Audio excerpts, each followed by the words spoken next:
전에 우리 읽은 말씀을 가지고 기독교의 치유와 사랑의 실천, 이런 주제로 말씀을 전하겠습니다. 사도행전 강해로는 오늘 32번째 강해 시간입니다. 32번째 강해 시간인데, 기독교의 치유와 사랑의 실천, 하나하나씩 설교해도 주제가 엄청나게 방대한 주제인데 너무 짧게 하다 보면 또 사도행전 너무 오랫동안 하게 돼서 합쳐서 좀 하겠습니다. 자, 오늘 본문은 베드로의 사역 이야기로 다시 돌아와서 시작됩니다. 그동안 뭐에 대해서 홍보했어요? 누구에 대해서 홍보했어요? 사도 바울이 회심하는 이야기, 그죠? 사도 바울이 교회를 핍박하러 가다가 부활하신 예수님을 아주 정말 극적으로 만나고 신비한 방법으로 만나서 거기서 회심하고 이제 이방인들에게 복음을 전하는 사도가 돼서 회심하자마자 열심히 전도했던 이야기를 9장에서 다루었어요. 앞에 짧게 다루고 사도 바울의 이야기는 끝납니다. 여기서 이제 11장 25절에 가서야 다시 바울의 이야기가 나오고, 누가는 아주 이 글을 잘 쓰는 분이에요. 하나님께서 그렇게 기회를 주셨죠. 바울의 이야기를 여기서 끊어놓고 다시 누구의 이야기를 해요? 베드로의 이야기를 이야기하고 있습니다. 그래서 오늘 읽은 본문과 또 10장을 보면 누구의 사역이냐면 베드로의 사역 이야기가 나옵니다. 자, 이 베드로가 룻다와, 오늘 성경에 보면 룻다라고 하는 곳과 욥바라고 하는 두 곳에서 사역한 이야기가 오늘 본문의 핵심을 이루고 있습니다. 이 두 가지가 다 뭐냐면 베드로의 치유 이야기고, 하나는 이 욥바라고 사는 곳에 있는 한 여제자 도르가 혹은 다비다라고 하는 여성의 그 사랑의 실천 이야기, 두 가지가 오늘 이 본문 읽은 이야기의 핵심적인 말씀입니다. 그래서 먼저 우리들이 오늘 이 말씀을 들으면서 우리 예수님의 치유와 사랑을 경험하고, 우리가 먼저 경험해야 돼요. 여러분이 먼저 체험하셔야 돼요. 예수님의 사랑, 야, 정말 예수님 날 사랑하시는구나. 그걸 내가 깊이 먼저 체험해야 돼요. 그리고 치유, 예수님의 치유하심도 먼저 내가 체험해야 돼요. 내 병을 고쳐주셔요. 육신의 병을 고쳐주시고 마음의 병도 고쳐주시고 영적인 병도 고쳐주시는 예수님의 치유도 오늘 여러분들이 먼저 체험하기를 주의 이름으로 축복합니다. 체험해야 돼요. 하나님은 살아계셔요.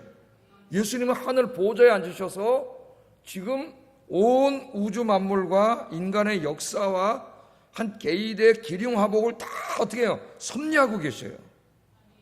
이 땅에 일어나는 일들이나 내 인생에 일어나는 일들이 그냥 우연히 일어나는 일들이 아닙니다. 살아계신 하나님의 섭리 가운데 일어나는 일들이에요. 그래서 먼저는 내가 체험하고, 다음으로는 내가 받은 이 엄청난 주님의 사랑으로 다른 사람을 사랑하고, 내가 체험한 치유의 은사로 아픈 사람들을 치유할 수 있는 여러분 되기를 주의 이름으로 축복합니다. 기독교 복음의 핵심은 결국 치유하는 거예요. 병든 육신도 치유하고 마음도 치유하고, 궁극적으로는 그 사람의 영혼을 치유하는 거예요. 오늘 예배에도 결국 치유가 일어나야 돼요. 올바른 복음이 선포되는 곳에서는 반드시 치유의 역사가 일어납니다. 그 치유를 너무 육신의 병에만 이렇게 국한시키지 마세요. 마음의 병도 치유하고 영혼의 병도 치유하고 또 뭐도 치유해요. 우리 도덕적인 이 삶의 병, 하나님의 말씀을 들을 때 치유돼요. 오늘 그 치유의 역사가 일어나기 바랍니다. 자, 누가는 바울의 회심과 사역 이야기를 간단하게 소개한 후에 다시 베드로의 사역 이야기를 소개합니다. 32절 본문을 같이 한번 읽어보겠습니다. 시작.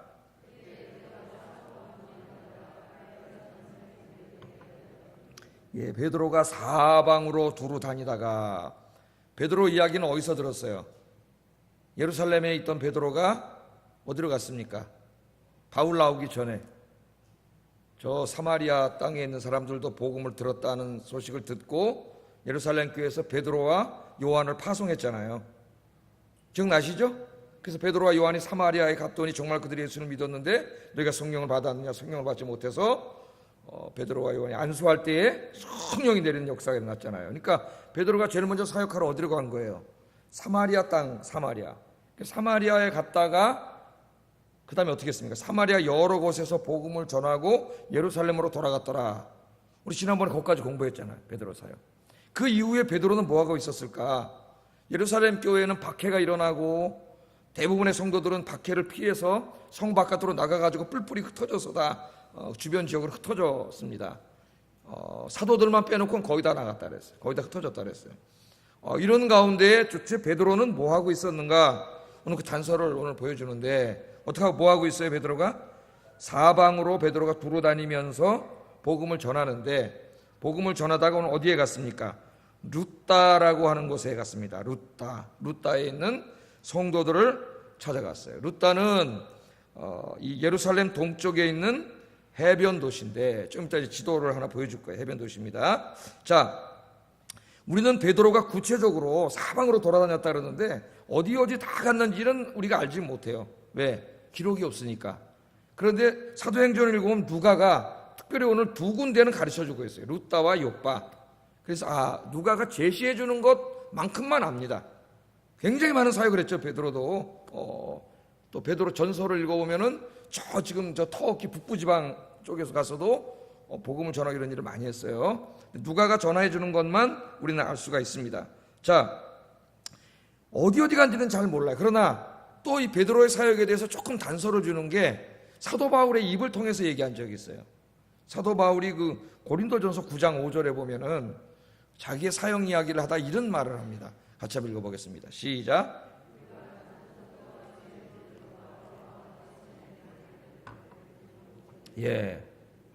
바울은 사역할 때 아내를 데리고 다녔어요? 안 데리고 다녔어요? 바울의 아내는 누구예요? 없어요? 장가를 안 갔나요? 어떻게 됐어요? 제가 뭐라고 가르쳤어요? 바울 정상적인 유대인 랍비가 유대인이 그것도 바울과 같은 사람이 그 잘난 사람이 그 나이에까지 결혼을 안 했다는 것은 있을 수 없는 일입니다. 유대 사회에서는. 그래서 많은 학자들은 결혼을 했다고 봐요. 기록은 없어요. 기록은 없어서 모르지만 그 유대인 문화 속에서는 있을 수 없는 일이에요. 그래서 어떤 사람은 사도 바울이 이제 이 회개한 다음에 가정은 이제 그냥 놓고 전 세계 돌아다니면서 복음 전하니까 그냥 보따리 싸가지고 도망갔다 그러는 사람도 있어요. 이제 살아계신 분 얘기해서 안 되겠지만은 김진웅 목사님도 그런 간증을 하셨잖아요. 그분이 이제 전사님 된 다음에 청계천에 저 비빈처 판잣집 전에 가서 맨날 거기 가서 사역하니까 부인 사모님이 이게 못 견뎌가지고 얘기하기 하다가 결국은 가셨죠. 애들 데리고 미국으로 가셨어요. 애들 데리고. 지금 사모님은 이제 다른 사모님이 두 번째 오신 사모님이죠. 얼마 전에 글을 봤더니 몇 년 전 일이지만은 미국 가서 자식들을 만나고 막 정말 통곡을 하면서 울었다고 그런 얘기를 제가 이렇게 들은 적이 있는데 그런 거냐? 또 어떤 학자들은 죽었을 것이다. 일찍 죽어서 바울이 혼자가 됐을 것이다. 재혼하지 않고 복음에 헌신했을 것이다. 뭐가 제일 은혜스럽습니까? 세 번째 게 제일 은혜스럽네요. 그래서 세 번째 것으로 믿겠습니다. 기록은 없어요. 바울은 혼자 다녔는데 그 얘기를 하는 거죠. 지금 우리가 다른 사도들과 주의 형제들과 게바는 누구예요? 베드로죠. 베드로처럼 자매된 아내를 데리고 다닐 권위 없겠느냐. 다니고 있었는데 혼자 다니다 그런 말이죠. 그러니까 우리는 여기서 뭘 할 수 있어요? 예수님의 12제자들 대부분의 제자들이 복음 전하러 돌아다닐 때 딱 혼자 다니는 게 아니라 누구와 함께 부부동반으로 다녔다는 거 아시죠? 아내를 데리고 다녔다는 거 알 수 있고 또 많은 주의 형제들도 주의 일할 때 혼자 한 게 아니라 아내들과 함께 했다는 것을 알 수가 있죠. 베드로도 어떻게 했어요? 베드로도 자매된 아내와 함께 동행했다 그랬습니다. 그러니까 아내와 함께 사역을 했어요. 이 브리스길라와 아굴라도 나중에 보면 부부가 함께 주의를 열심히 하잖아요. 그렇게 사역을 했습니다. 우리나라에 들어와가지고 유교 문화가 지배적인 대한민국에 이 한국 교회가 들어와가지고 또 이 성경의 여성은 교회에서 잠잠하라 이 잘못된 이 해석을 해가지고 그 이상한 해석을 했죠. 원래 이 정상적인 사역은 다 이 초대교회부터 부부가 함께 사역을 하는 거예요. 부부가 특별히 요즘처럼 이 미투 운동 일어나고 이런 사회가 의심의 눈초리를 보는 이런 시대에 더욱더 교육자들이 신방을 가든 뭘 하든 사역을 하든 항상 사모와 함께 다녀야 된다고 생각해요. 저는. 왜 혼자 다니려고 그래 자꾸만. 같이 다니면 아무 일 안 일어나요. 보호해줘. 저 어느 날 옛날에 저희 집사람 어디 가는데 거기가 지금 사창가 이런 데 차였어요. 그 차를 이렇게 뭘 찾으려고 이렇게 잠깐 세웠는데 우리는 몰랐어요. 총 가는 곳이라서. 저 평택인가 어디. 갑자기 몇 여자가 확 뛰어나오는 거예요. 차가 쓰니까. 깜짝 놀랐더니 우리 집사람이 쑥 내리니까 A 아들이 그냥 도망가 버리더라고. 보호해 주지 않아요. 보호해 줘. 마귀가 틈탈 사역이 없어요. 무슨 일인지 모르지만 초대교회부터 혼자 사역한 사람은 바울밖에 없습니다. 다 아내와 함께. 그것이 원 맞는 거예요. 우리가 이 잘못된 유교적인 생각에 빠져가지고 그런 잘못된 생각을 가지고 있었죠. 다 사역을 했습니다. 자, 하여튼 여러분들도 아직 인가기도 안 되신 분은 열심히 전도해가지고 같이 사역하시고, 또 먼저 보내신 분들은 주님을 신랑으로 삼아서 주님과 함께 사역하시고, 함께 또 믿는 분은 함께 기도하면서 열심히 사역하시기를 주의 이름으로 축복합니다. 자, 놀라운 것은 이 루따라고 하는 곳에 교회가 세워졌다는 것이 지도를 한번 보겠습니다. 루따가 도대체 어딘지는 뭐 알 수가 있어야지, 그죠? 여기가 예루살렘이에요. 여기가 예루살렘. 예루살렘에서 서쪽으로 지중해 쪽으로 이렇게 좀 북서쪽으로 가면은 뭐가 있어요? 루따가 있어요. 루따. 오늘 이제 애니아를 살렸죠. 여기서 일으켰죠. 중풍에 걸린 애니아를 일으킨 루따가 나오고, 루따에 있는데 여기 요바에 있는 한 여제자가 죽어가지고 가깝죠. 한 17km 된다 그래요. 17km, 6km 정도 된다 그래요. 3시간 정도 거리입니다. 3시간 사람 걸음으로. 여기 베드로가 있다는 소식을 듣고 베드로를 청하러 요바에 오지 않습니까? 그래서 베드로가 예루살렘에서 사마리아로 갔다가, 그죠? 사마리아에서 안수기도 해가지고 사마리아 교인들에게 성령을 내리겠죠.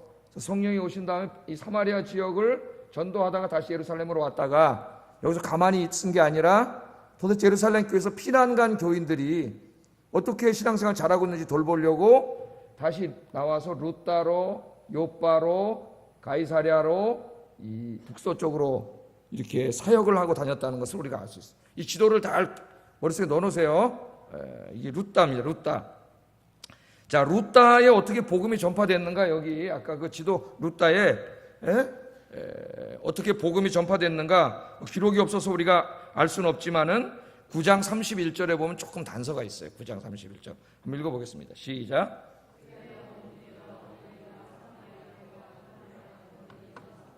주를 경외함과 성령의 위로로 진행하여 수가도 많아지니라. 아멘. 그래서 이 지역에 보면은 이 예루살렘 교회로부터 핍박을 피해서 성 바깥으로 피신했던 사람들이 지금 저 지도에 나온 저런 지역으로 이렇게 다 흩어져서 돌아다니면서 그냥 숨어 산 게 아니고 어떻게 했다고요? 예수 믿는 것 때문에 핍박을 받아서 나갔음에도 불구하고 가서 숨어서 산 게 아니라 거기 가서 뭐 했어요? 복음을 전해가지고 교회들이 세워졌어요. 거기 교회들. 그러니까 그들이 가는 곳마다 교회가 세워졌어요. 우리 초대교회도 마찬가지입니다. 한국에도 복음이 들어왔을 때 그때 무슨 신학교가 있습니까? 목사가 있습니까? 아무도 없어요. 선교사들이 산지로 막 돌아다니다가 복음 전하면은 막 예수 믿고 회개하는 역사가 막 일어났고, 제가 한번 그 이야기도 해드렸잖아요. 한경진 목사님 고향에 한시마을에 우리 저 이 장로교 세운 분이 누구예요? 마포 삼열 사무엘 마페신데 이름이 사무엘 모페. 우리나라 이름으로 마포 삼열 선생이라고, 마포 삼열 선생이 평양신학교에서 이 봄학기 가르치고 여름이 되면 방학 간다면은 그 산으로 돌아다니면서 백두산 막 이런 데로 돌아다니면서 전도를 했어요. 굉장히 열심히 했습니다. 우리 목회자들과 선교사들이 본받아야 돼요. 이 사람들을 가르치고 무슨 교사라고 앉아서 여름에 탱장탱장 논 게 아니라 하여튼 전도했어요. 자기들이 돌아다니면서 그 전도하다 어느 날 길을 잃어버리잖아요. 길을 잃어버려가지고 저녁은 되고 헤매다가 어느 산골 마을로 우연히 들어가게 됐는데 그 마을이 한시마을이에요. 거기 들어가니까 막 서양인인데 사카 쓰고 막 이상한 사람이 하나 들어오니까 동네 청년들 6명이 와가지고 뭔 얘기 하나 하더니까 안방에 앉아갖고 이제 얘기하다 안 되면 옆에 있는 사람 통역해주고 조사가 하나 있었으니까 이렇게 가지고 복음을 전했는데 놀라웠게도 그 6명이 예수를 믿고 구원을 받았어요. 할렐루야. 하나님의 역사가 초창기에는 막 놀랍게 벌어집니다. 그래서 그 사람들이 거기서 어떻게 했어요? 그 무당집 받은 걸 때려 부숴가지고 그 자작나무 그걸 꺼내가지고 거기서 교회를 져서 거기 한시마을에 교회가 세워지고, 그 다음에 한경진 목사님이 거기 태어나서 거기서 주일학교를 다녔어요. 그러니까 이 교회사를 읽어보면은, 역사를 읽어보면은 이 초창기에 막 성령의 역사가 엄청납니다. 우리가 상상하지 못했던 막 그런 역사들이 막 일어나요. 하나님은 살아계세요. 근데 왜 역사가 안 일어나냐? 지금 믿음이 없어요. 이 현대인들이 자기가 가진 게 너무 많아. 하나님은 더 이상 믿질 않아요. 의지하질 않아요. 믿음을 잃어버렸기 때문에 역사가 일어나질 않아요.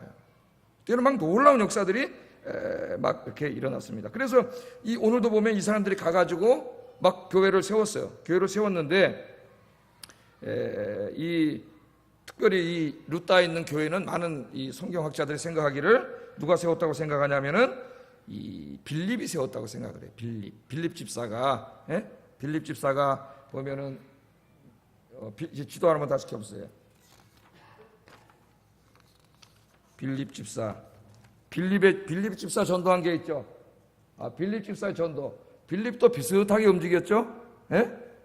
사마리아 갔다 복음 전하고 끝난 게 아니라 다시 내려와 가지고 이 아소도라고 하는 곳에서 복음 전했다가 가이사랴로 갔더라. 이 8장 30절에 이렇게 나옵니다. 이 움직인 거리. 아까 루따는 어디 있었어요? 요 근처에 있었죠. 그러니까 요 로빠 여기 요 루따 있었잖아요. 그래서 이 지역에 주로 다니면서 교회를 다 세운 사람이 빌립 집사라고 생각을 해요. 빌립 집사.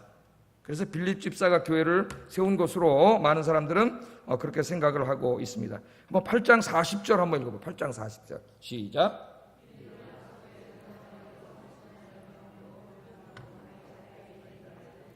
다시 한번 지도보세요. 여기 아소도로 다녔다 그랬죠. 지금 아소도가 어디 있어요? 아소도. 아소도, 루따, 여기 뭐 요빠, 가이사랴 가서 살았고, 나중에 이제 사도행전 우리가 계속 공부하다 보면은 바울이 이제 3차 선교여행 마치고 돌아올 때 가이사랴에 가가지고 빌립을 만나게 돼요. 역사적인 만남이 거기서 이루어집니다. 기대를 가지고 한번 또 만나서 어떻게 되는지. 또 빌립은 딸도 넷 있었는데 다 성령에 충만하고 예언하는 자들이고, 정말 믿음의 본을 보인 그런 분이죠. 빌립 집사님이. 자, 하여튼 오늘은 뭐 그건 중요한 주제는 아니고, 자, 그래서 루따에 가서 이제 사역을 하는데, 이 루따에 가서 전도를 하는데 여기에 누가 있었냐면 애니아라고 하는 사람이 있었다래. 애니아. 근데 애니아라고 하는 사람이 어떤 상태에 있는 사람이냐면은 한번 33절 읽어보겠습니다. 시작.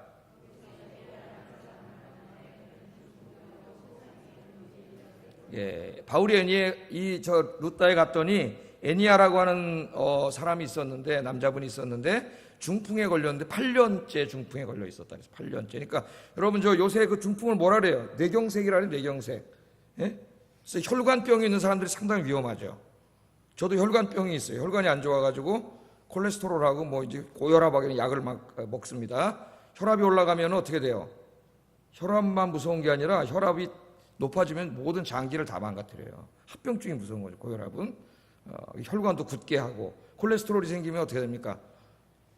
파이프가 막혀가지고, 혈관이 막혀가지고 심장으로 가면은 뭐가 돼요? 여기를 막 협심증이 돼가지고, 우리 저 집사님 오늘 하셨는데, 이거는 집사님도 여기 협심증이 걸려가지고 어떻게 했어요? 여기다 스텐트라고 이렇게 힘줄이 이렇게 막혀서 피가 안 통하면 죽잖아요.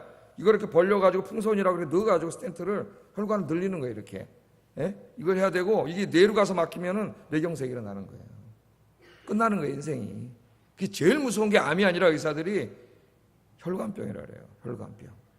그래서 혈관병은 유산소 운동 열심히 하고, 야채 먹고 운동을 열심히 해야 돼요. 걷고 뛰고. 그래서 여러분 제가 축구를 열심히 하는 거예요. 피곤해도. 축구하고 하면 혈압이 120으로 떨어져요. 120으로. 어떨 때 졸려갖고 진짜 하기 싫은데 가요. 그래도 가서 확 뛰면은 공은 몇 번 못 만져봐도 하여튼 혈압은 내려가고 콜레스테롤 좋아지고 다 좋아져요. 이게. 그래서 이제 가는데 요새 또 슬슬 은퇴를 해야 되나 이런 생각이 지금 이제 들고 있는데, 하여튼 이 사람이 중풍에 걸렸습니다. 여러분 중풍 걸리면 다 마비가 되잖아요. 움직이지 못하고. 8년 동안 이 사람 누워있는 걸 봐서는 아주 중증인 것 같아요. 중증. 제가 먼저 오래전에 섬기던 교회에 장로님 두 분이 계셨는데, 두 분이 이제 중풍 걸린 장로님 여러 분 계셨는데 두 분이 다 중풍에 걸린 분이 계셨는데, 공교롭게도 두 분이 다 제가 섬기던 교구, 거기 이제 지역이라 그랬어요. 지역. 1지역, 2지역, 3지역, 4지역. 그리고 지역 안에 또 교구들이 있고, 교구 안에 또 교회가 있어요. 교회가. 그러니까 제가 하나 맡았던 지역이 지금 우리 교회 전체보다 크죠. 한 600명, 700명 이렇게 되니까 막 신방이 엄청나게 많아요. 교구 목사 진짜. 상도 얼마나 자주 나는지 제가 전국 방방곡곡 안 가본 곳이었습니다. 다 가봤어요. 저 목포, 여수 뭐 다 가봤어요. 이쪽으로. 근데 거기 장로님 두 분이 중풍에 걸려 계셨는데 참 안타깝더라고요. 한 분은 중증이고 휠체어에 앉아서 거의 뭐 이렇게 못 하시고, 한 분은 그래도 부축을 와서 교회 오세요.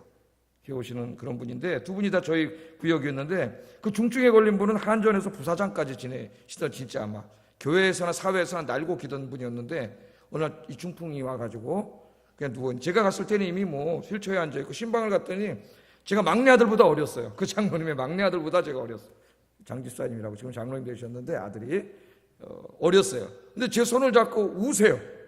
그 나중에 얘기를 들어봤더니 정말 대단하던 분이라 그래요. 막 이 사회생활 할 때는 정말 우리 같은 목사 가봐야 뭐 그런데 그런 분인데 막 우시고, 권사님만 조금 없어도 불안해하고 막 찾고 막 그러던 분이었는데, 제가 오기 바로 직전에 이제 하나님 부르셔가지고 하나님 나라를 가시던 그런 분이 있습니다.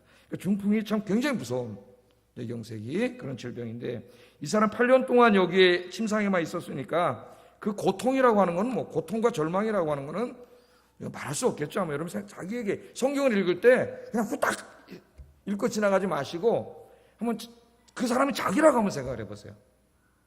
어느 날 내가 활동을 열심히 하다가 갑자기 뇌경색이 와서 움직일 수가 없어. 8년을 누워 있어요. 그런 가운데 자기가 한번 있다고 생각해 보세요. 그 하루하루가 얼마나 힘들겠습니까? 눈물 없이는 아마 잠을 자지 못했을 것이고, 그 고통과 그 힘듦이 얼마나 힘들었겠어요.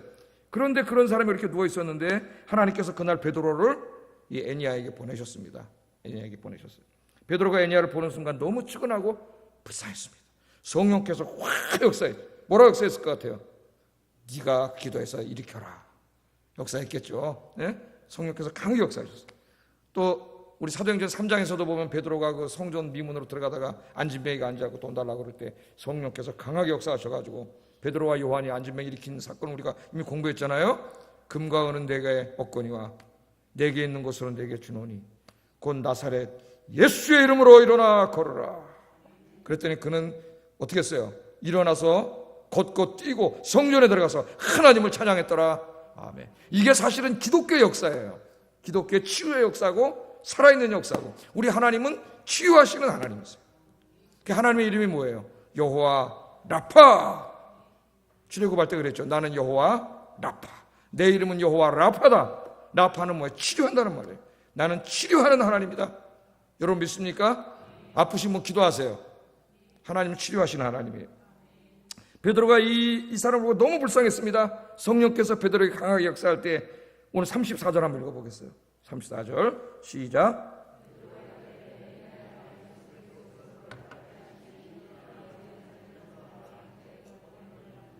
아멘. 이 믿음이 참 대단한 겁니다. 믿음이. 솔직히 말하면 저 같은 우리 현대 21세기 목사들이 이런 믿음은 잃어버렸어요. 베드로와 같은 중풍병자 8년 누워있는 사람에게 가서 성령 역사에서 뭐라 그럽니까? 예수 그리스도께서 너를 낫게 하시니 일어나 내 자리를 들고 가라. 담대하게 그렇게 외쳤습니다. 근데 중요한 거는 내가 너를 고친다가 아니라 누가 고쳐요? 예수 그리스도께서 너를 낫게 하신다. 예수 그리스도께서. 차창모 목사가 뭘 낫게 합니까? 아무것도 할 수 없어요. 목사도. 누가 하시는 거예요? 예수님이 하시는 거죠.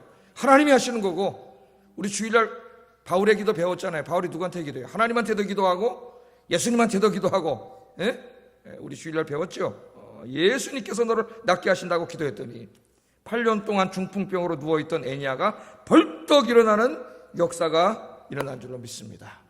여러분, 우리가 믿는 하나님은 살아계신 하나님, 인격적인 하나님, 우린 그런 하나님을 믿고 있는 거지. 무슨 정한상고로 떠놓고 듣는지 안 듣는지 알지도 못하는 그분, 막연한 그분에게 그냥 내가 어디가 해볼 수가 없으니까 그냥 한번 소망을 빌어보는 그런 하나님을 믿는 게 아니에요. 오늘 우리가 여기서 예배를 드리고 있는데 그 무슨 있는지 없는지도 모르는 그런 분께 예배를 드리는 게 아니고, 이 예배에 임재해 계시는 살아계신 하나님, 그분께 와서 무릎 꿇고 예배 드리는 줄로 믿습니다. 우리 예수님은 바로 그분이 여호와 라파의 하나님, 인간의 몸을 입고 이 땅에 찾아오신 여호와 라파의 하나님. 그래서 예수님이 이 땅에 오셨을 때 가는 곳마다 어떻게 하셨어요? 귀신을 쫓아내시고 병자들을 치유해 주셨어요. 우리 다 치유해 주셨어요. 여러분, 기도하세요. 아프신 분들 믿음으로 기도하세요. 이거 뭐 기도하면 될까? 그러고 기도하면 무슨 역사가 일어나겠습니까? 부족한 손이지만 여러분의 아픈 곳에 손을 얹고 여러분이 기도하세요. 여러분이. 저는 그렇게 기도합니다. 아픈 곳에 만지고 기도하고, 저희 식구들 뭐 다 만지면서 기도하고, 기도하면은 하나님께서는 치료해 주세요. 여러분의 육신의 병도 치료해 주시고 불안한 마음, 우울한 마음, 그 마음도 여러분 가슴에 손을 얹고 하나님 앞에 기도하세요. 그러면 하나님 평안을 주세요. 저는 기도하면서 제일 하나님께 감사한 게 하나님이 평안을 주신다는 거예요. 평안. 가끔씩 평안이 무너지게 하십니다. 불안. 왜 불안하지? 갑자기 불안할 일이 하나도 없어요. 근데 갑자기 막 불안해요. 어떨 땐 가끔씩 우울한 마음을 주세요.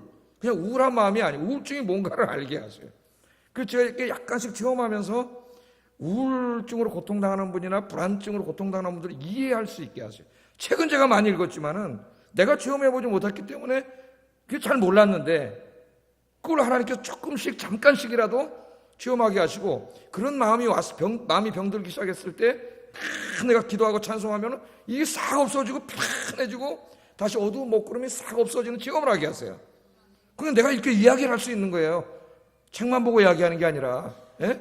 그래서 이걸 체험하게 하셔서 어떻게 하면 이런 마음의 질병들을 치유받을 수 있는가. 여러분 기도하고 찬송하세요. 금요기도 때 진짜 이 30분 찬송을 열심히 하면은 정말 다 나요. 제가 보장합니다.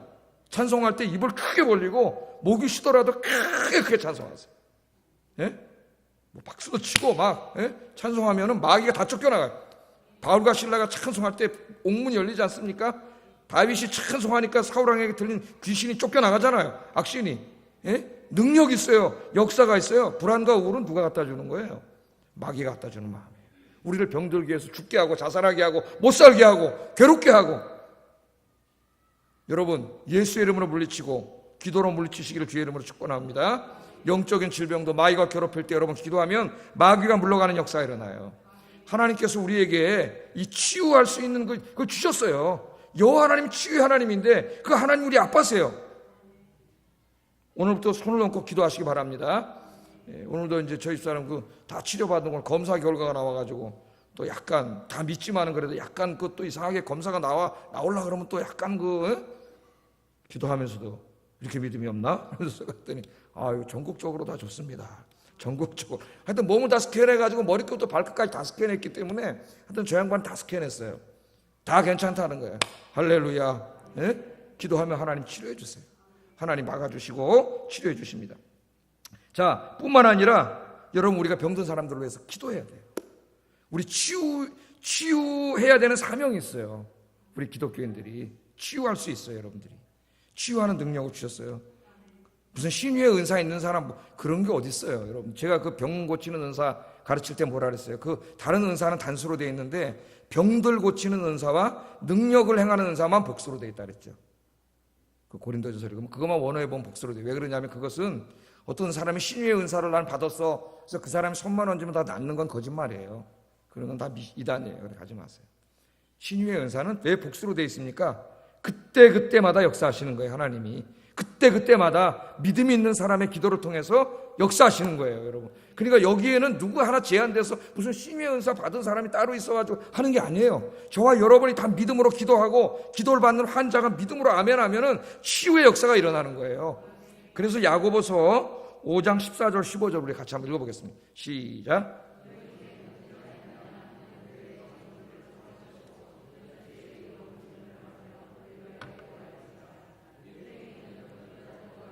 주께서 그를 일으키시리라. 혹시 죄를 범하였을지라도 사하심을 받으리라. 그러므로 너희 죄를 서로 고백하며 병이 낫기를 위하여 서로 기도하라. 의인의 간구는 역사하는 힘이 큼이니라. 아멘. 병에 걸리면 첫 번째 어떻게 하라 그랬어요? 교회 장로들을 청할 것이요. 여기 교회 장로들은 목사입니다. 목사님한테 기도하러 받으러 오세요. 우리 저 노건사님들 기도 받으러 오시고 가끔은 기도 받으러 오시는데 기도 받으러 오세요. 그럼 제가 그냥 교회에서 예배 끝나고도 기도해드리고 그래요. 하나님 뭐라 그랬어요? 장로들을 청해서 기도를 받으라 그랬어요. 그들이 주의 이름으로 기도하면 병이 낫는다 그랬습니다. 여러분이 목사님의 기도를 받으면 병이 날 줄로 믿고 여러분이 기도를 받으러 와서 안수 기도하면은 병 고쳐주신다 그랬어요. 그나뿐만 아니라 또 어떻게 하라 그랬어요? 병 낫기를 위해서 서로 기도하라. 여러분 구역이 왜 중요합니까? 다른 사람은 다 교인들 많아서 몰라도 우리 구역 식구들끼리는 다 알아요. 어디가 아픈지 무슨 문제가 있는지 이걸 위해서 서로 어떻게 하라고요? 서로 기도해라. 이게 중보기도잖아요. 서로 기도하세요. 아픈 건 소문내라 그랬어요. 여러분 아픈 걸 숨기지 마세요. 소문을 내야 기도를 해주지. 나 기도 좀 해주세요. 몸이 많이 아픕니다 요새. 그걸 믿음으로 이야기하세요. 그럼 그걸 얘기를 들은 분들이 책임을 지고 기도 수첩에다 적어가지고 매일매일 가서 기도할 때마다 기도해 주세요 같이. 그럼 어떻게 한다고요? 의인의 기도는 역사하는 힘이 큼이니라. 아멘. 여러분 이거 믿습니까? 교회에 우리가 나를 위해서 기도해 주는 사람이 있다는 게 제일 큰 복이에요. 그러니까 여러분 잘 보여야 될 사람이 있어요. 누구에게 잘 보여야 될까요? 기도 많이 하는 사람 누군가 잘 보세요. 기도 많이 하는 사람 잘 보셨다가 짜장면 한 그릇 사주면서 나 기도 좀 해주세요. 여러분 기도 제목 진짜예요? 기도 제목 주세요. 기도 안 하는 사람 잘 보여야 뭐해. 기도도 안 하는데. 기도 많이 하는 사람한테 적어서 주면은 책임지고 기도합니다. 중보기도 할 때. 기도하는 분들이 남의 기도 중보기도 참 많이 해요. 예? 기도하면은 하나님의 약속이잖아. 이거는 의인의 강구는 역사하는 힘이 큼이니라. 아멘. 여러분이 다 치유자예요. 치유자. 무슨 어떤 목사님이 능력이 많아고 손만 얹으면 낫고 다 거짓말이에요. 하나님이 치유의 은사를 우리 모두에게 주셨어요. 우리가 믿음으로 서로 기도합시다. 아픈 분들 위해서 기도합시다. 금요일날 우리가 기도하잖아. 이름 적어놓고. 예? 이름 적어놓고 기도하잖아요. 하나님이 하라 그랬기 때문에 하는 거예요. 우리가 이 기도할 때 자기 가족처럼 생각하고 한 사람 한 사람 이름을 부르면서 정말 안타깝게, 물론 모르는 사람은 잘 가슴이 안 왔겠지만 그 중에 구역 식구도 있고 전도회 임원도 있고 내가 아는 분들 있잖아요. 그런 분들은 더 간절히 기도가 되잖아요. 우리가 서로 기도할 때 하나님이 치유의 역사를 일으켜 주실 줄로 믿습니다. 여러분의 기도가, 여러분의 중보 기도가 육신의 질병, 마음의 병, 영적인 고통으로 고통당하는 사람을 치유한다는 이 믿음을 가지고 여러분 내일부터 열심히 중보기도 수첩에 적어놓고, 특별히 구역 식구도 이름 적어놓고 구역 안에서 구역장님들 중심으로 열심히 기도해가지고 막 귀신이 쫓겨나가고 병이 낫고 새 인생으로 살아나는 역사들을 체험하는 여러분 그런 구역이 되시기 바랍니다. 그런 구역이 되면 구역님이 오지 말라도 올 거 아니에요. 우리 교회 오지 말라도 올 거 아니에요. 우리 아이교회도 우리 그런 교회가 되도록 교회를 위해서 기도해야 됩니다. 오늘 보세요. 이런 역사가 일어났더니 35절에 어떤 일이 벌어집니까? 35절 읽어보겠습니다. 시작. 아멘. 루다와 그 옆에 있던 샤론에 사는 사람들까지도 이 지금 8년 동안 중풍으로 누워있던 이 애니야가 벌떡 일어나서 새 생명을 찾았다는 소리를 듣고 어떻게 했다고요? 다 주께로 돌아왔다. 여러분들이 은혜 받고 치유받고 건강해지고 행복해지고 그런 모습들을 여러분 주변 사람들이 볼 때 여러분 어떻게 됩니까? 여러분을 보고 그런 새로운 인생이 된 여러분을 보고 여러분이 믿는 하나님 앞으로 달려오는 역사가 일어나는 거예요. 그러니까 예수 믿는 사람들은 돈 많고 뭐 이래서 행복한 게 아니라 예수 믿음으로 인해서 안 믿는 사람들이 볼 때 저 사람 나보다 집도 조그만 집에 살고 돈도 하나도 없고 그런데 짜증나게 저 사람 얼굴은 너무 행복해 보여. 그렇게 해야 되는 거예요. 그래야 그 사람들이 찾아와요. 나중에 난 진짜 그런 간증을 들어봤어요. 우리 교회 성도님들한테 자기보다 다 형편없는데 너무 행복해 보여가지고 그 아들이 수웅이었는데 수웅이 엄마는 왜 이렇게 행복하세요? 그랬더니 그분이 거기서 전도했죠. 예수 믿으세요. 예수 믿으면 행복합니다. 주님이 함께 하십니다. 그 예수 믿고 교회 나온 거예요. 그러니까 예수 믿는 사람들은 부자가 될 그 필요 없어요. 부자 안 돼도 돼요. 부자 안 됐다고 하면서 영광 가리지 않아요. 절대로. 그 대신 뭐예요? 부자가 아니더라도 돈이 없더라도 여러분 새빵 살더라도 행복하세요. 누구로 인해서? 주님으로 인해서. 행복하세요. 여러분이 행복하셔야 돼요. 건강하세요. 치유의 역사 막 치유 받으세요. 그럼 여러분 때문에 여러분 주변의 사람들이 예수 믿고 돌아오는 역사가 일어날 줄로 믿습니다. 이게 여러분 기도하셔야 돼요. 여러분 자신을 위해서. 돈 때문에 행복한 거 아니에요. 불행한 거. 주님 때문에 행복하셔야 돼요. 새벽 기도 때 제가 어저께 노래 하나 불러드렸잖아요. 무슨 노래 불러드렸어요? 세상 사람 날 부러워 아니하여도 그 다음 뭡니까? 나도 역시 세상 사람 부럽지 않네. 요 구절이 너무 은혜스럽더라고요. 세상 사람 날 부러워하지 않겠지. 뭐 부러워하겠어요. 이렇게 가난하게 살고 뭐 돈도 없고 그런데 근데 나도 역시 세상 사람 부럽지 않네잖아요. 하나님의 자녀된 것 생각할 때에 할렐루야 찬송이 저절로 나네. 야, 여러분 이렇게 살면 여러분 주변 사람들이 다 주님 앞으로 나와요. 그런 전도자들이 되시기를 주의 이름으로 축복합니다. 자, 두 번째는 우리 사랑의 실천에 대해서 한번 좀 생각을 해보겠습니다. 첫째 치유에 대해서 지금 생각을 했고, 베드로가 여전히 룻다에서 사역을 하고 있을 때 아까 그 룻다와 인접한 곳에 욥바라고 있었죠. 욥바 몇 킬로 정도 된다고요? 한 16km에서 17km. 그러니까 군인들이 보통 이 100km 행군을 하는데 4km면 심리죠. 심리를 한 50분 정도에 걷습니다. 속도가. 그리고 10분 쉬어요. 10분 쉬고 4km 정도 50분 동안 걸어요. 이렇게 해서 이제 계속 100km를 걷는데 군인들의 그 보행 속도가 굉장히 빠릅니다.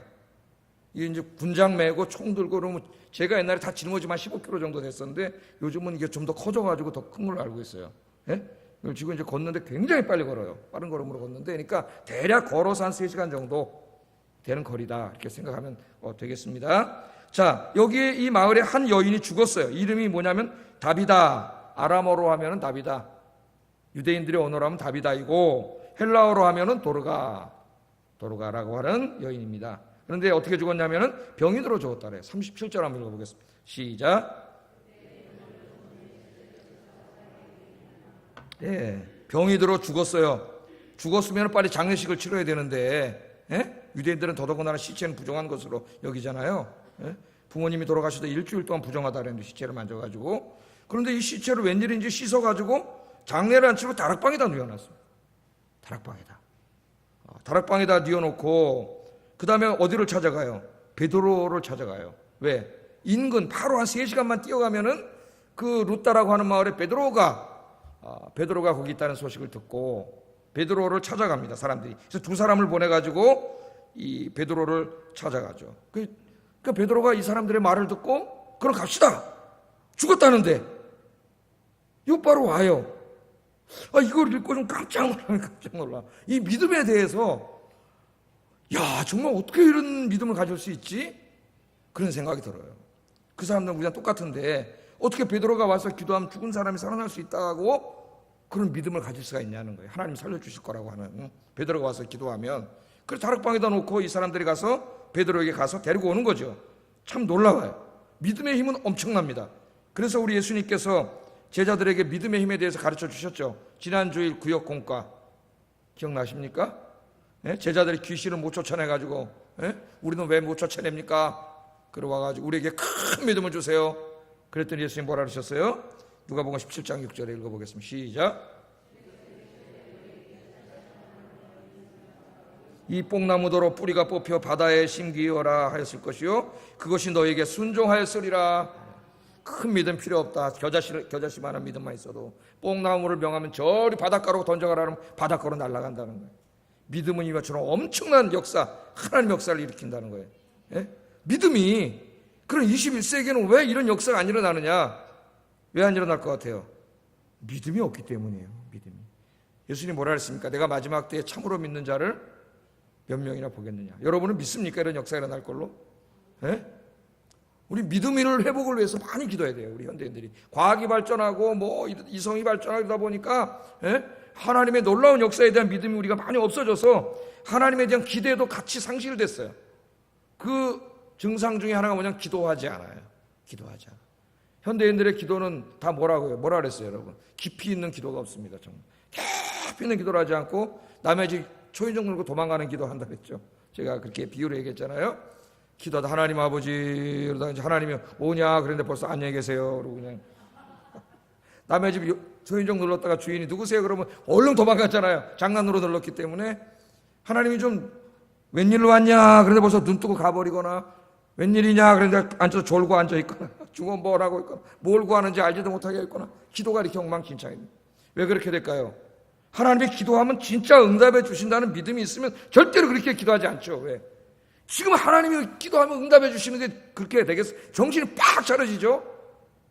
믿음이 없기 때문이에요. 믿음이.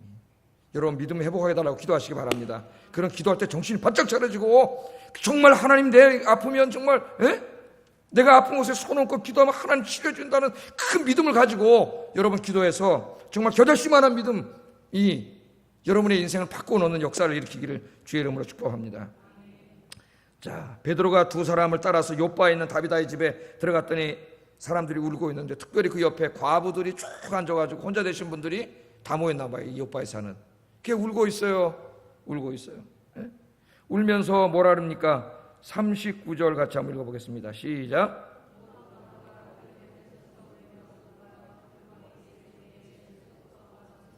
예. 이 욥바에 사는 이제 혼자 되신 분들이 다 생활이 얼마나 힘들었겠어요. 혼자 되셨으니까 외롭고. 그런데 아마 이 다비다라고 하는 이분이 바느질을 잘했던 것 같아요. 바느질을. 예? 그래가지고 옷을, 겉옷도 만들고 속옷도 만들고 이런 걸 잘했던 것 같아요.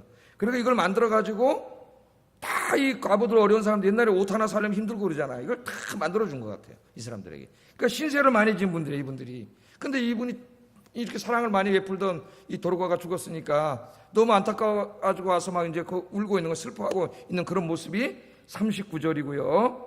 36절 좀 올라가 보면은 이런 말씀이 있어요. 욥바에 다비다라는 여제자가 있으니 그 이름을 번역하면 도르가라. 선행과 구제하는 일이 심히 많았더라만 해도 되는데 그것만으로는 부족했나 봐요. 누가가 심히 많았더라. 심히 많았더라. 그 심이 많은 게 뭐냐면 이 어려운 분들 다 자기가 바느질해서 옷 만들어가지고 다 나눠 겉옷도 만들어주고 속옷도 만들어주고 그 선행을 굉장히 많이 한 사람이에요. 선행. 베드로가 이 이야기를 다 들었습니다. 그러니까 더 살려줘야 되겠다는 생각이 들었겠죠. 하나님 앞에 무릎을 꿇고 기도했더니 어떤 역사가 일어났어요. 시체를 향하여 외쳤습니다. 다비다야 일어나라.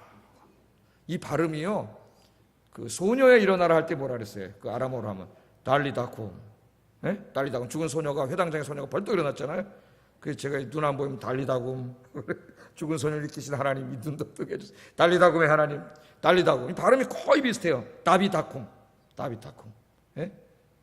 다비다야 일어나라 했더니 놀라운 일이 벌어졌는데 죽은 사람이 벌떡 일어나서 다시 살아나는 역사가 일어났습니다.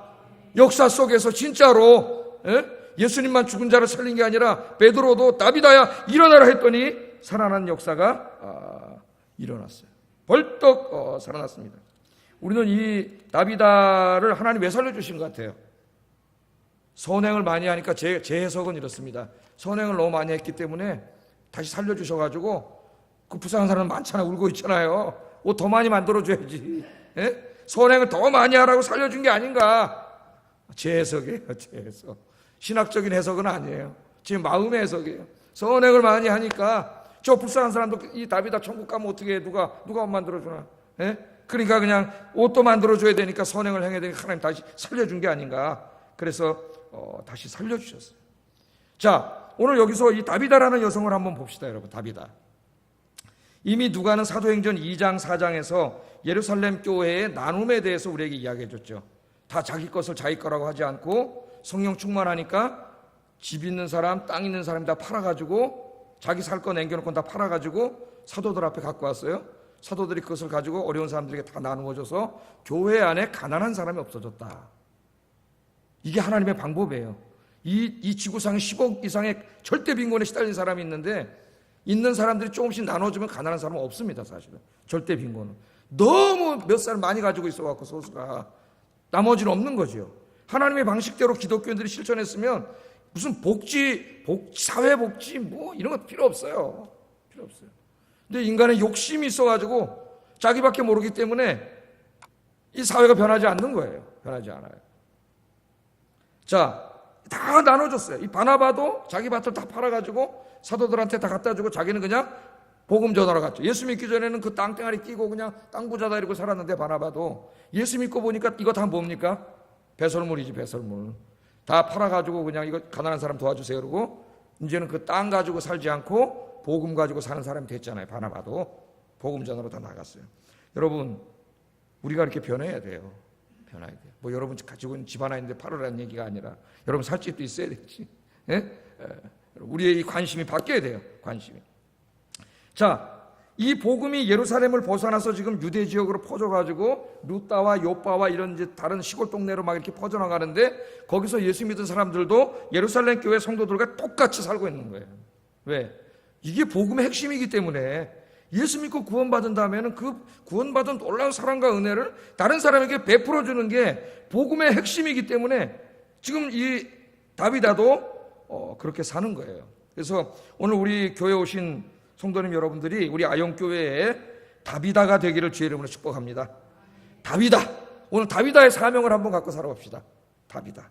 예? 고통 가운데 있는 사람들, 외로운 사람들, 슬픈 사람들에게 도로가처럼 찾아가서 그리스도의 사랑으로 위로할 수 있기를 주의 이름으로 축복합니다. 사람들은 가진 것이 없어서 나눠줄 것이 나는 없어요. 그렇게 입버릇처럼 말합니다. 그러나 가까운 이웃들에게 우리가 나누어 줄 것이 너무나 많다고 생각합니다. 마음의 상처를 치유해주는 따뜻한 말 한마디. 말 못하는 사람 있어요? 같은 값이면 왜 이렇게 남을 아프게 하는 말을 하세요? 치유해주는 따뜻한 말 한마디, 행복을 느끼게 해주는 사랑스러운 미소. 제가 지난주에 미소 웃으라 많이 웃으셨습니까? 예? 뭐 하라 그랬어요? 칭찬해. 예? 칭찬해 했더니 우리 축구장에 와서도 김종욱 집사가 반성을 하더니 칭찬해 그래가지고 분위기가 얼마나 좋아졌는지 몰라요. 공 뺏겨도 칭찬해. 칭찬해. 외로움과 고독함을 함께 공유해 줄 수 있는 따뜻한 마음, 고통의 현장에 힘들어하는 사람 찾아가서 함께 손잡아 줄 수 있는, 함께 해주는 것, 사실 함께 해주는 게 제일 위로가 되죠. 슬픔 당한 사람 찾아가세요. 병원도 찾아가고 상당한 사람 찾아가야 돼요. 돈 들어야 찾아가는데, 예? 그리고 남의 고통을 나의 고통으로 여기고 울며 기도하는 그런 중보기도, 구체적이고 실제적인 도움을 주는 도움 등 우리가 이웃에게 줄 수 있는 것이 저는 너무나 많다고 생각합니다. 많죠? 돈 맨 마지막에 돈은 없어도 앞에 건 다 있잖아요, 여러분. 예? 그거 하나가 얼마나 중요해. 들어가서 힘들지, 힘내세요, 집사님. 손 한번 잡아주는 게 그 사람에게 얼마나 위로가 되는지 아십니까? 예? 굉장히 위로가 되는 거예요. 그게 큰 사랑이에요, 사랑. 누가는 다비다가 사랑과 구제를 심히 많이 했다고 그렇게 기록하고 있고, 과부들을 위하여 옷을 많이 지어줬다고 그렇게 얘기하고 있습니다. 하나님께서는 이 시간에 우리들에게 강력하게 도전합니다. 네가 이 시대의 다비다가 되라. 아멘. 잘 안 해요. 다비다가 되라. 아멘. 예? 제가 어느 작가의 글에서 읽었어요. 작가의 글에서 읽었는데, 이 작가의 어머니가 돌아가신 날, 자기 엄마가 돌아가셨는데 자기 친구들이 많이 문상을 왔더라는 거예요. 문상을 왔습니다. 친구들이 찾아와서 자기 돌아가신 엄마에 대해서 이제 이 추억담을 하나씩 꺼내서 얘기를 하더라는 거예요. 예? 얘기하는데 한 친구가 말합니다. 내가 너네 집에 놀러 와서 사실은 그릇을 깬 적이 있는데, 귀한 그릇을 깨뜨렸는데 니네 어머니가 괜찮다고 말씀하시면서 다친 데 없냐? 너만 안 다쳤으면 돼. 그렇게 말씀해 주셨어. 그런 추억담을 얘기해요. 또 다른 친구가 말합니다. 너네 엄마가 나 용돈 준 적도 있어. 너 모르지? 너 모르게 나 용돈 주신 적도 있어. 그러니까 다른 친구가 또 말합니다. 니네 엄마가 학교 다닐 때 나 불쌍하다고 교복 사주신 적도 있는데 너 모르지? 너 몰래 교복 사주셨어. 니네 엄마가 나. 그렇게 말하는 거예요. 어떤 친구는 말합니다. 니네 엄마가 니네 집에 찾아오면은 내 새끼들 왔다 하면서 따뜻한 밥 항상 차려주셨어. 친구들이 와서 다 엄마에 대해서 이렇게 한마디씩 이야기하는 거예요.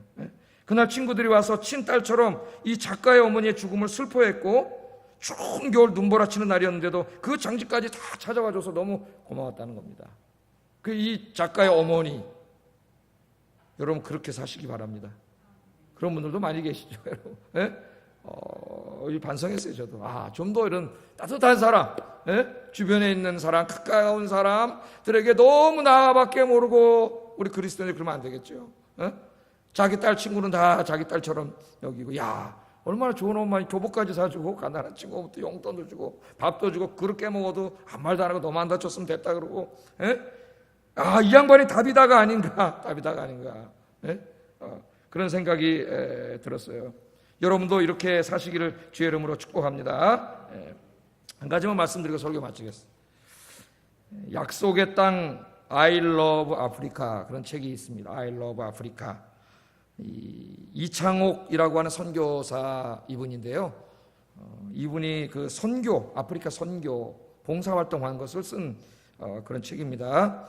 이분은 이제 I love 아프리카라는 NGO를 만들어 가지고 아프리카의 우물 파주기, 빈민촌에 깨끗한 화장실 만들어주기, 양철 초등학교 리모델링 해주기 등 아프리카를 위해서 봉사하고 있는 그런 선교사님이세요, 이분이. 근데 이분이 이제 왜 일을 하게 됐냐면은 20대 때 남편의 식장 때문에 아프리카에 갔다가 풍토병에 걸려가지고 그냥 죽게 됐답니다. 죽게 됐어요. 근데 그때 어릴 적 믿었던 예수님이 갑자기 생각이 나가지고, 그래서 주일학교 나오는 게 참 중요하다는 생각이 들어요. 어릴 적 믿었던 예수님, 그때는 예수 안 믿었는데 어릴 때 믿었던 예수님이 생각나가지고 예수님께 살려달라고 간절히 기도했다는 거예요. 네? 기도했더니 놀라웠게도 예수님께서 병을 고쳐주셨습니다. 기도하시면 여러분도 고쳐주세요. 네. 자, 서울로 돌아와서 이제 예수 믿게 돼가지고 열심히 기도하면서 신앙생활을 했는데, 하나님께서 기도를 자꾸 시키시는데, 기도를 자꾸 시킨대요. 근데 이상하게 금식 기도를 그렇게 많이 시키신답니다. 하나님이 마음속에 금식 기도를. 그래서 3일 금식 기도를 한 달에 서너 번씩 했다래요, 이분이. 하나님 자꾸 기도를 시켜가지고 그런 금식 기도를 계속 했는데, 어느 날 그 월드 미스 유니버시티 세계 대학생 평화사절단, 이름도 기네. 월드 미스 유니버시티 세계 대학생 평화사절단 부총재가 돼가지고 KBS 팀과 함께 아프리카 탐사 가는데 같이 합류해서 가게 됐대요. 이분이 60일 동안 아프리카를 돌아보게 됐는데, 아프리카의 가난과 질병, 에이즈, 물 부족, 열악한 초등학교 시설, 비위생적인 화장실 등을 보고 아프리카를 도우라는 하나님의 부르심을 강력하게 받습니다. 여러분, 그럴 때 있죠. 그때 하나님이 네가 해라 강력하게 말씀하실 때가 있어요. 거부할 수가 없어요. 하나님 말씀하실 때. 보네포 목사님 같은 분은 미국에 와서 2차 대전 때 편안히 살고 있는데 하나님이 독일로 돌아가라 강력하게 말씀하셔가지고, 그 하나님의 강력한 부름을 거절할 수가 없어 독일로 갔다 결국은 나치에게 체포돼서 독일이 망하기 3달 전에 죽습니다. 이분이 순교를 하게 되는데, 하나님이 강력하게 부름해요. 네가 가라, 네가 가라. 그래서 이 사람이 편안한 노후를 포기하고 60이 넘은 나이에 아이러브 아프리카라는 NGO를 만들게 됩니다. 그래서 아프리카 아이들을 돕는데 주로 하는 일이 우물 파주기, 화장실 만들어주기, 양철로 된 초등학교 새로 지어주기, 이런 일들을 계속 하는 거예요. 지금 여러분이 아프리카에 가면은 물이 없어서 물동이를 메고 몇 킬로미터를 가서, 그것도 꾸정물을 기르다가 식수로 먹는 사람이 5억 6천만 명이 됩니다. 아프리카에 물이 없어가지고 지금 물 부족이에요. 물 부족. 5억 6천만 명. 화장실이 부족해서 집에서 한참을 걸어가, 그것도 공용 화장실, 그것도 거적대기 하나 걸쳐놓은 푸세식 화장실을 사용하며 사는 사람들도 5, 60명이 된다 그래요. 5, 60명. 지금 생각을 해보세요. 우물 하나 파는데 약 3천만 원이 든답니다. 학교에 우물을 하나 파면 어린아이들을 포함해서 대략 3,000명에서 5,000명이 깨끗한 물을 마실 수 있다 그래요. 한 3,000명, 4,000명이 생명을 얻게 되는 거죠. 여러분, 수돗물 틀면 물 나오십니까? 여러분 집에? 잘 나온다 그래요. 수돗물 잘 나오세요? 수세식 화장실을 사용하며 살고 있으시죠? 예? 그럼 감사하세요, 여러분.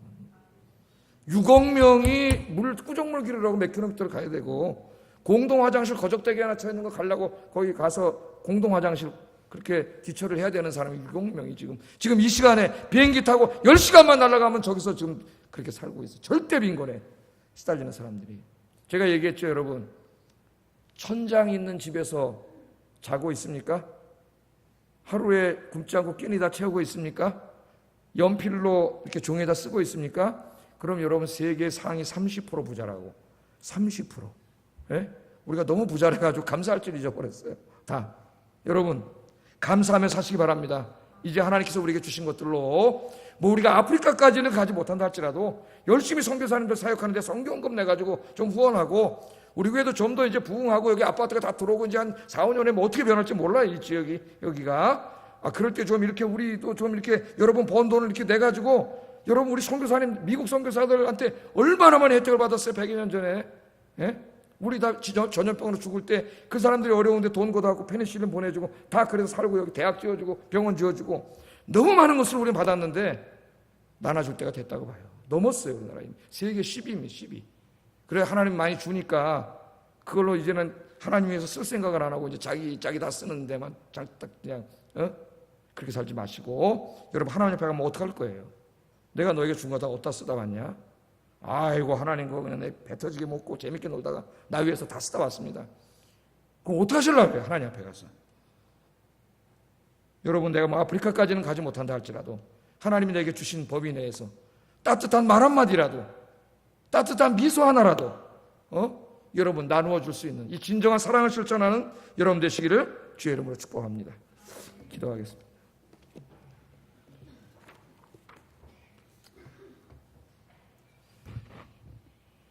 하나님은 여호와 라파의 하나님, 치유하시는 하나님. 주일학교 때 예수님 생각나서 기도해도 불쌍히 여기시고 치유하시는 하나님입니다. 하나님, 내가 먼저 주님의 이 놀라운 치유를 체험하게 하시고, 내가 내 아픈 곳을 만지면서 기도할 때 치유받는 역사를 체험하게 하시고, 나 또한 중보기도를 통해 많은 사람들을 치유하게 하소서. 소망을 갖고 기도하세요. 두 번째, 예수님께 받은 너무나 큰 사랑이 있는데 이제는 이 사랑을 내 가까운 사람들에게 나누어 주며 살게 해주세요. 기도하겠습니다. 사랑하시는 하나님, 감사합니다. 오늘